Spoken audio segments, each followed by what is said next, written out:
քննարկումները, ինքը մասնագիտական լեզվով չի հասկանում։ Ուզում է հասկանալ, դա դուք թալանչի եք, թե չէ, որ թալանչի եք ինչի՞ չի դատվել։ Դե դա մասում է։ Բայց ես էլ եմ այդ ասում, ինչքան ժամանակ արդեն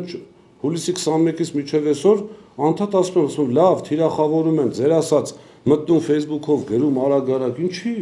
Բան ունեք ասելու, առաջի հարցին չպատասխանեցի, վախենում են, ինչ ասեն։ Գան ինչ ասեն, կան ասեն, որ հեծը այդպես էր։ Նույն ես ինչի եմ երկուսին իրար հետ կանչում։ Ու հրավիրում, լավ էսպես ասեմ։ Որովհետև կառավարիչը մի բան ասի, ես ասելու եմ, եղբայր, հարց են տալի, պատասխանին չես դեպքից նայում։ Նույն հանձնաժողովի նախագահը պիտի պատասխանի այդ հարցին։ Հավատացեք, ես ընդեղ անելու բան չունեմ։ Հանձնաժողովի նախագահը պիտի պատասխանի կառավարչի ստերի։ Ռոմանոս Պետրոսյանն առաջարկել է Նարեկ Կարապետյանի հետ քննարկել։ Գիտեք, տնօրենների խորհուրդը ընդհանրապես, եթե այս մարդիկ հասկանում են ինչ է նշանակում տնօրենների խորհուրդը մոտորապես, ոնց ասեմ, դա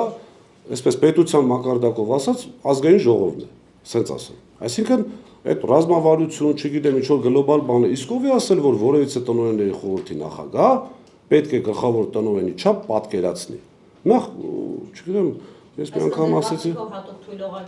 թույլողակ չի Նարեկ Կարապետյան, այլ բան եմ ասում։ Նկատի ունեմ, գիտեք ոնց որ երկրի ղեկավարին ասեն, արի գնանք բնական պաշարների մասով ինչ որ մյուս կողմը լինի մասնագետ, նեղ մասնագիտական քննարկում անենք։ Ես մի անգամ ասեցի, երևի ինքնահաստատվում էր իմ անվան վրա, հիմա որոշել է Նարեկ Կարապետյանի անվան վրա ինքնահաստատվի, որ ինքը իհարկե Նարեկ Կարապետյանը ճիշտ է, որ չի հանդիպում։ Միանշանակ։ Հանդիպի ինչ անի։